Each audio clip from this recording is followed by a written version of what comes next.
C'était autour de 9 h que la conférence scientifique proprement dite a été lancée dans la salle est de l'Institut Kambali. Les participants étaient à grande partie les religieuses et religieux de toutes les communautés de la famille assomptionniste en à ville de Butembo, ainsi que les laïcs assomptionnistes. C'est le père Rigobert Kibandaouli, formateur à la communauté Saint-Augustin de Boulenguera, qui a ouvert la cérémonie. S'en est suivi les tours des différents exposés.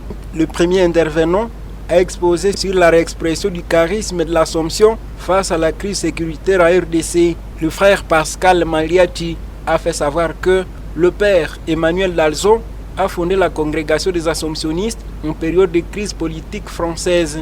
C'est dans l'objectif de défendre les causes de Dieu et de défendre l'homme menacé comme image de Dieu.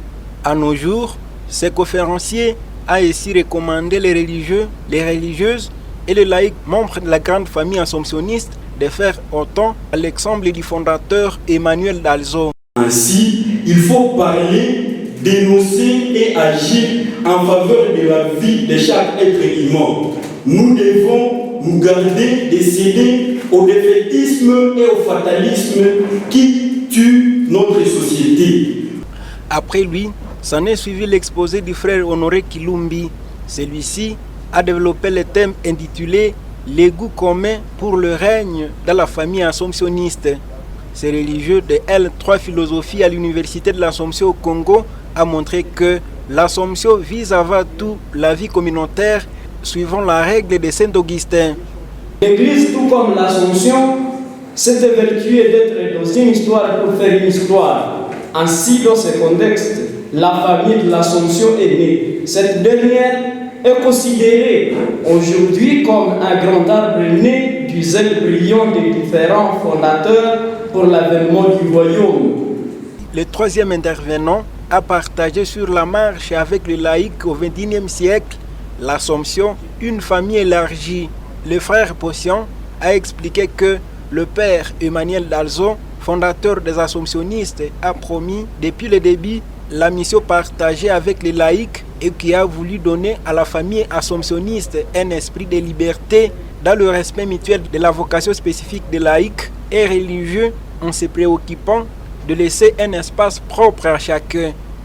Le père Dalzon, notre fondateur, pour bâtir sa congrégation et pour lutter contre l'ignorance, l'incroyance et l'indifférence, c'est lié aux laïcs. Cette collaboration s'est poursuivie tout au long de l'histoire de l'Assomption. Ainsi, pouvons-nous dire que depuis les origines, le père Dalzon a promu la mission partagée avec les laïcs. Le frère Steve Kinyonzo, quant à lui, a mené ses recherches sur la charte des écoles assomptionnistes et le pacte mondial de l'éducation. Cet intervenant a fait savoir que l'éducation est avant tout un enseignement pratique de tous les jours et de tout instant.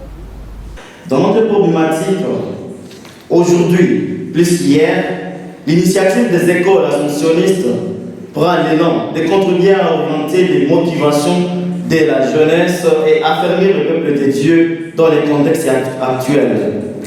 Par ces écoles, les ouvriers du royaume redécouvrent le Christ dans les visages des personnes avides de formation. À part les exposés, la journée alzonienne a été aussi ponctuée par des poèmes et des musiques.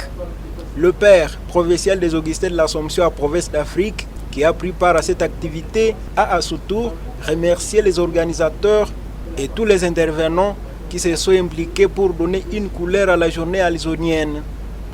Je ne saurais clore ces mots sans dire un merci tout particulier aux intervenants du jour, Pascal, Honoré, Steven et Possian, qui ont fait l'effort de prendre de leur temps pour préparer cette journée alzonienne, le lendemain de notre anniversaire de fondation. La journée alzonienne, organisée par les frères philosophes de Boulenguera ce mercredi, intervient au lendemain de la célébration du 178e anniversaire de la création de la congrégation des Assomptionnistes.